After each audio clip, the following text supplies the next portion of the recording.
Over the past 3 years, Syria's Air Force has rained death on more than 21,000 civilians. Their bodies ripped apart by exploding barrel bombs, missiles dropped on homes, businesses, bus stops, even hospitals. These war crimes have been well documented. Not so the part played by the shadowy world of offshore finance.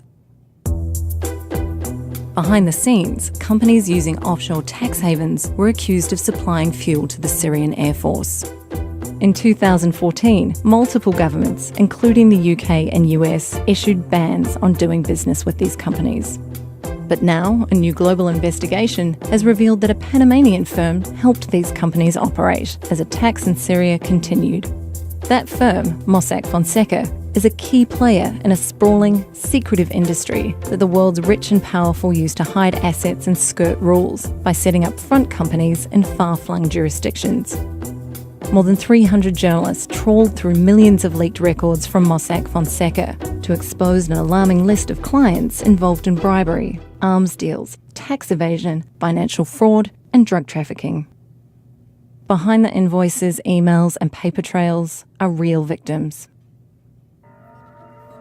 In Russia, businessmen kidnapped orphan girls as young as 13, raped them, then sold them to others for sex.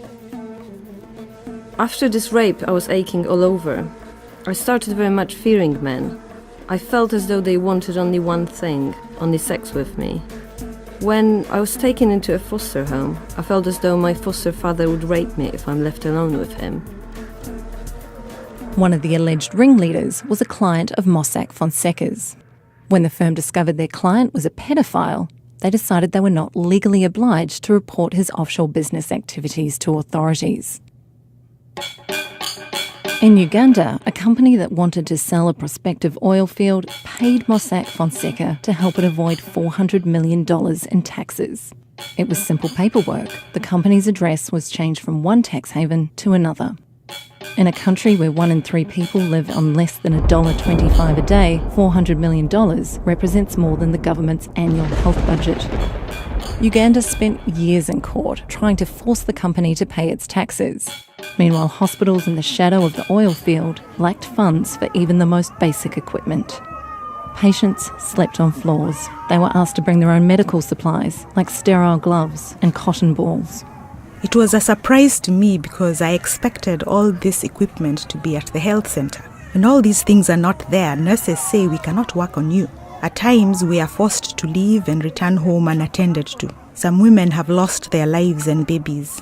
Uganda ranks among the worst 10 countries in the world for high maternal, newborn and child mortality rates due to a lack of access to good healthcare. The offshore industry has recently come under fire for enabling dubious activities like these. But firms like Mossack Fonseca have helped clients continue to operate behind a veil of secrecy. Until this shadowy world is held accountable, international criminals will keep doing business, tax dollars will be dodged, and bombs will continue to fall.